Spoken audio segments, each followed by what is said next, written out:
En los conciertos que dio Shakira en Quito en 2025 estaba totalmente prohibido volar drones. De hecho, la policía y el personal de seguridad que se encontraba a cargo utilizó inhibidores para prevenir que drones se acerquen al lugar y vuelen sobre el estadio donde se llevaba a cabo el concierto. Por eso varias personas que trataron de volar y hacer tomas durante el concierto pues perdieron su dron ese día. Pero por otro lado, sé que tú también habrás visto varios videos grabados con dron de esos conciertos.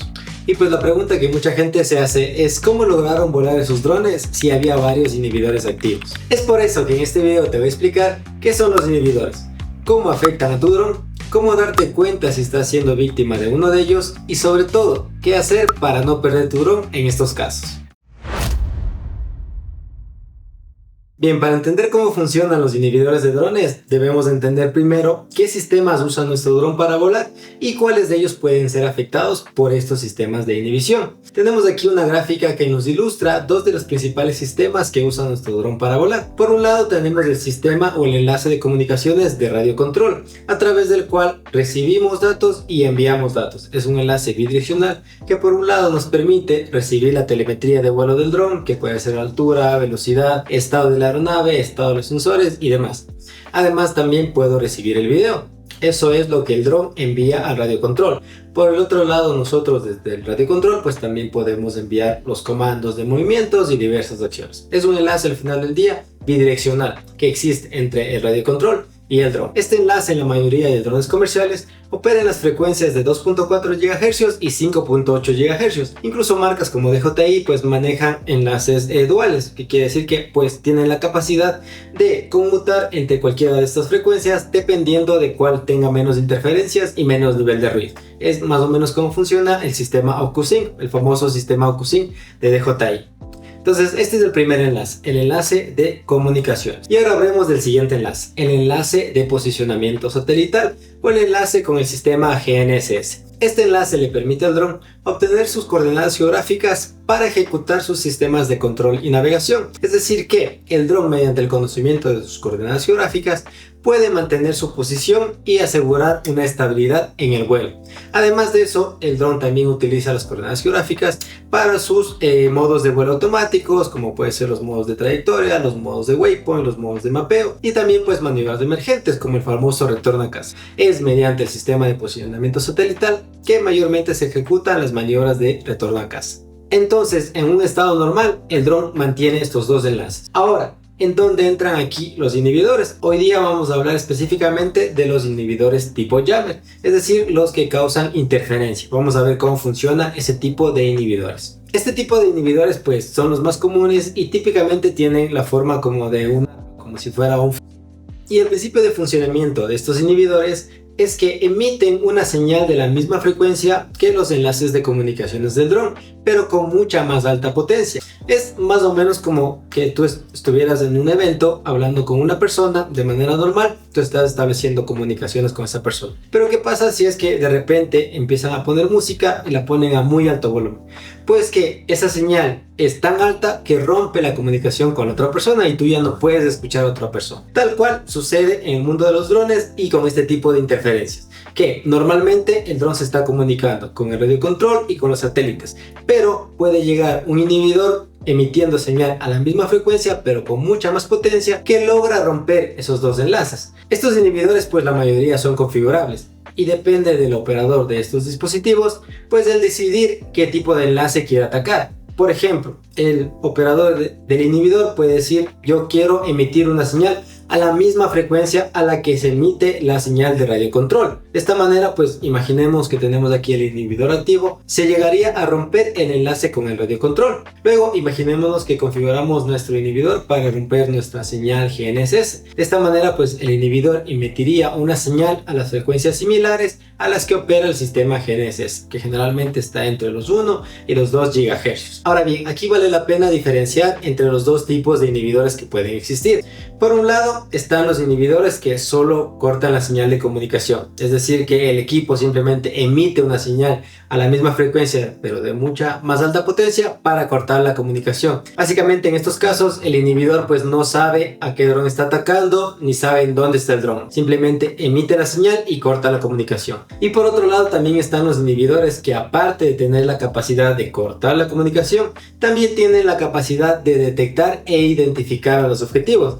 ¿Qué quiere decir esto? Que puede haber un inhibidor que te diga qué tipo de dron es, en dónde se encuentra, qué modelo, qué marca es y cuál es su posición. De esa manera, pues la persona que está operando el inhibidor pues puede saber a dónde apuntar, y sobre todo si es que ese objetivo pues es amigo o es enemigo. También permite diferenciar entre esos dos tipos de drones que pueden existir. Bien, ahora que ya hemos entendido qué son los inhibidores tipo jammer y qué tipo de sistemas pueden afectar en nuestro dron, pues nos queda la pregunta de qué le puede llegar a pasar a nuestro equipo, o cuál va a ser el comportamiento de nuestro dron cuando esté siendo afectado por alguno de estos inhibidores, en cualquiera de los casos. Cuando se le afecte el radiocontrol, cuando se afecte el sistema de posicionamiento o cuando se afecte ambos. Para eso tenemos este gráfico que nos va a ilustrar los diferentes casos. Primero, imaginémonos que nuestro inhibidor está afectando a nuestro enlace de radiocontrol. En este caso lo que sucederá pues es que básicamente tú vas a perder señal del dron, es decir que tú tenías el video normal y vas a ver la pantalla en blanco y negro, tal cual cuando se te corta la señal, tal cual si se te apagara el radiocontrol y perdieras comunicaciones con el dron. Eso es lo que va a suceder físicamente con tu equipo. En esos casos, pues el dron debería, si está bien configurado, activar su maniobra emergente de regreso a casa automático.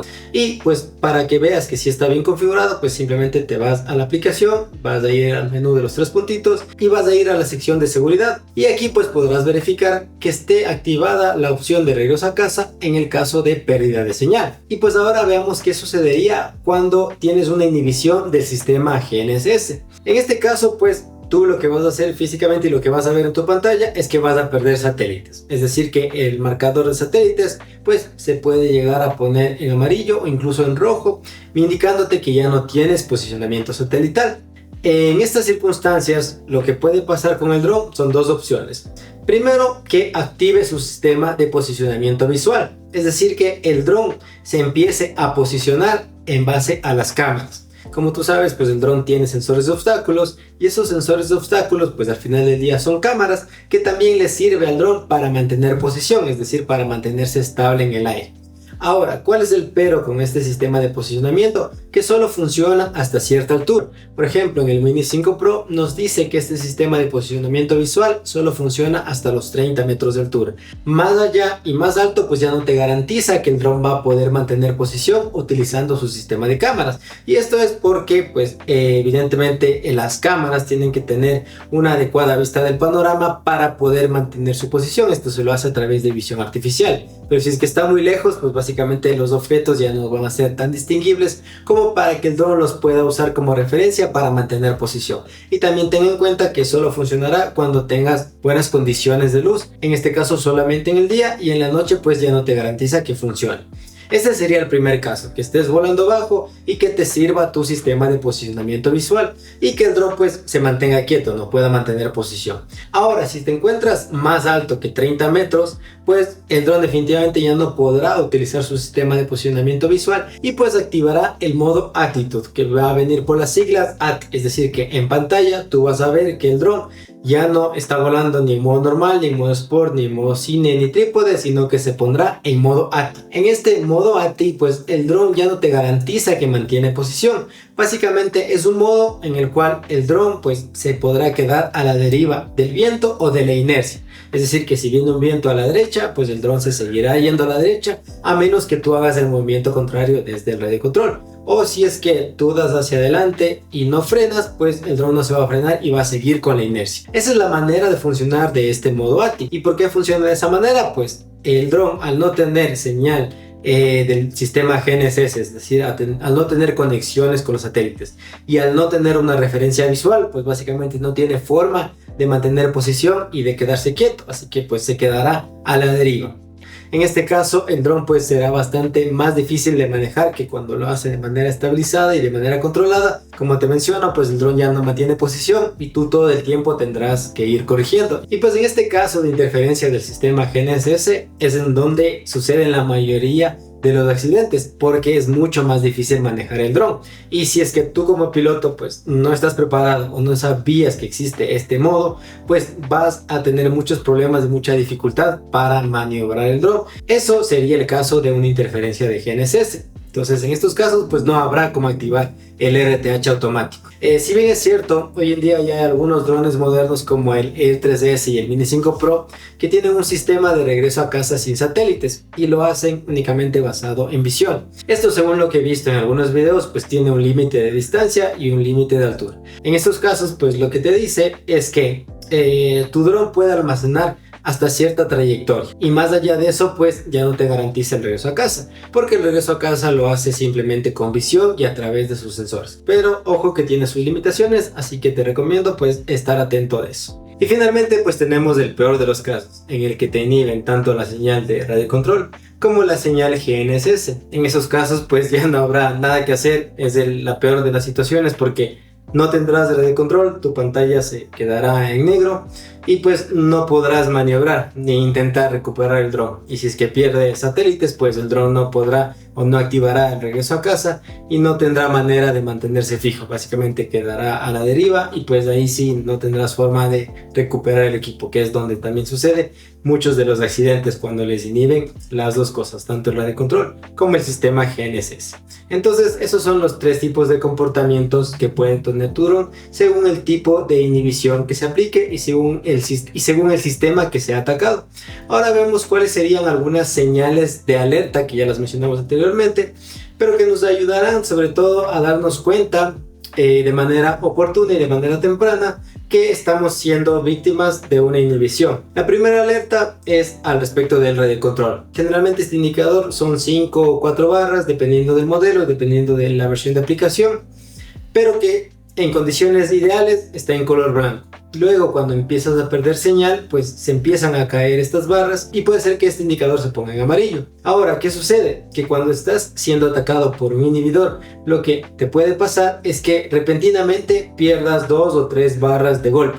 Y en esos casos, pues ya es indicativo de que hay algo en el sitio en donde tú estás volando, ¿no? Puede ser una interferencia de una antena de alta potencia que esté transmitiendo y que esté generando interferencia, o puede ser directamente un inhibidor que te esté queriendo atacar.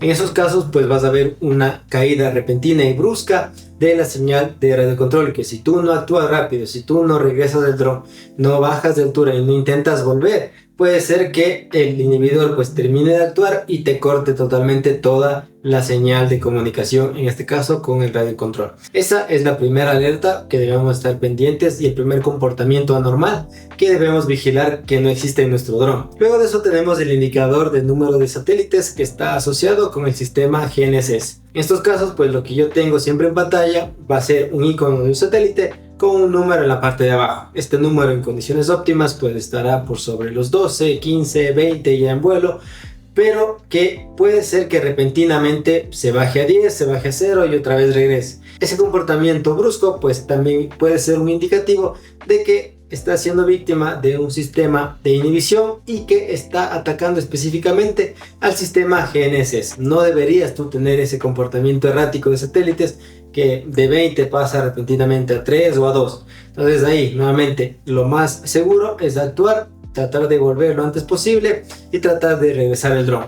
Además de eso, como la distancia y la altura que te muestra el dron pues también toma como base las mediciones del sistema GNSS, pues puede ser que te muestre lecturas muy poco consistentes. Es decir, que digamos tú estás a 100 metros y tu indicador se salta repentinamente a 1 kilómetro, o tú estás a 100 metros y te lanza repentinamente 20 metros. Es decir, que ves lecturas inconsistentes tanto en distancia como altura. En esos casos pues puede significar que estás teniendo una inhibición sobre el sistema GNSS. En resumen pues tienes que estar siempre alertas a estos dos indicativos, tanto de la señal del radio control como del número de satélites. Si es que alguno de ellos empieza a caer y empieza a comportarse de manera normal, pues no te confíes, no pienses que ese es el funcionamiento normal y que ya se arreglará. mucha gente ha llegado a perder su dron por confiarse y por esperar que se arregle solo, ¿no? En estos casos, pues sí es mejor ser lo más precavido posible y ante cualquiera de estas alertas, pues no confiarnos y regresar el dron lo antes posible. Ahora, ¿qué otras acciones podemos hacer para protegernos de este tipo de sistemas y sobre todo tratar de evitar de perder nuestro dron en estos casos? Pues principalmente todo empieza desde la planificación. Tratar de evitar al máximo volar cerca de cuarteles, de embajadas, sitios estratégicos o gubernamentales. Puede ser también cárceles, aeropuertos, helipuertos. Todo ese tipo de instalaciones delicadas y de uso estratégico, pues generalmente suelen estar protegidas, y hoy cada vez más estos sistemas de inhibición pues se van divulgando y cada vez más instituciones pues los tienen. En esos casos, pues según la mayoría de normativas, pues está prohibido hacer sobrevuelos sobre cualquiera de estas instalaciones, ¿no? Entonces, en primer lugar, tratar de no sobrevolar sobre estos sitios, ¿no? Luego de eso, pues te recomiendo que evites al máximo volar fuera de la línea de vista. Es decir, que siempre trata de mantener en vista al dron. Si es que no lo puedes hacer tú, pues apóyate de un observador que también te pueda ayudar y pueda mantener siempre a tu dron a la vista. De esa manera pues tendrás más oportunidades de reaccionar en el caso de una inhibición. Por ejemplo, si es que te están inhibiendo el sistema GNSS y tu dron se empieza a comportar algo errático, pues lo mejor es tenerlo en línea de vista. En realidad será mucho más difícil maniobrar el dron en estos casos si es que tú no tienes al dron en línea de vista y solo tienes la cámara para guiarte. Y pues ahora vamos a responder la pregunta que planteamos al inicio, ¿no? ¿Cómo pudo ser posible que varias personas sí lograron obtener tomas del concierto que dio Shakira cuando había inhibidores en el sitio y había personas utilizando inhibidores tratando de proteger de que no entren drones a grabar? Lo que sucedió es que para que funcionen este tipo de inhibidores deben tener al dron en línea de vista. ¿Qué quiere decir esto? Pues que el inhibidor tendrá un rango de cobertura y deberá apuntar al dron en la ubicación en la que se encuentra en el cielo. Si es que el dron no está en línea de vista del inhibidor, pues no lo podrá inhibir, es decir, no podrá cortar ni la señal de comunicaciones ni la señal GNSS. Siempre tendrá que estar en línea de vista. En la mayoría de inhibidores, en los más comunes se podría decir. En esos casos, pues la manera en la que se salvaron, entre comillas, varios de los drones que volaron y llegaron a hacer videos de ese concierto es porque o bien el operador del inhibidor no llegó a ver el dron, no lo detectó, no tenía la tecnología para ver en dónde está ubicado el dron, en qué orientación está el dron, o también pudo darse el caso de que varios pilotos lo que hacían es apagar las luces del dron. El dron tiene unas luces verdes y rojas que nos permite ver en dónde está el frente del dron y nos permite ubicar al dron en la noche. Estas luces se pueden apagar desde la aplicación y pues de esta manera resulta mucho más difícil verlo en la noche. Lógicamente tengan en cuenta que eso no está permitido según la regulación. Para volar en la noche siempre debes tener esas luces activadas. El alcance promedio que pueden tener estos inhibidores puede ser desde los 2 a los 3 kilómetros. Generalmente tienen diferentes rangos, es decir que tiene un rango bajo el cual puede interferir la señal y otro rango bajo el cual puede detectar el modelo y la ubicación del dron. Entonces tampoco te confíes de tratar de volar en la noche y apagar las luces, porque puede ser que el inhibidor tenga la tecnología de detectar el modelo y detectar la ubicación en donde se encuentra, y de esa manera pues es más fácil para el operador tratar de apuntar al dron y tenerlo en línea de vista para hacer el efecto de inhibición. Este es la tecnología de inhibidores más comunes y más típica, pero no te confíes que no es la única que existe. También existe otras tecnologías como el spoofer, por ejemplo, que lo que hace ya es suplantar la señal GNSS y hacerle pensar al dron que está en otra ubicación, lo que causaría efectos incluso más drásticos en el funcionamiento del equipo. Eso lo veremos en un próximo video. Déjame en los comentarios si te gustaría que hable al respecto. Y bueno, eso ha sido todo por el video de hoy. Muchísimas gracias por haber llegado hasta aquí. Espero que esta información te haya sido de utilidad para mejorar como piloto y para tener vuelos más seguros. No olvides comentar, darle like y sobre todo suscribirte a este canal, que te aseguro que me ayudas mucho para seguir creciendo y seguir creando más contenido como este. Si quieres asesoría técnica para ayudarte a implementar drones para tu industria o tu profesión, pues puedes escribirme directamente al número de WhatsApp que aparece en pantalla. Eso ha sido todo por el día de hoy y nos vemos en el próximo video. Saludos amigos.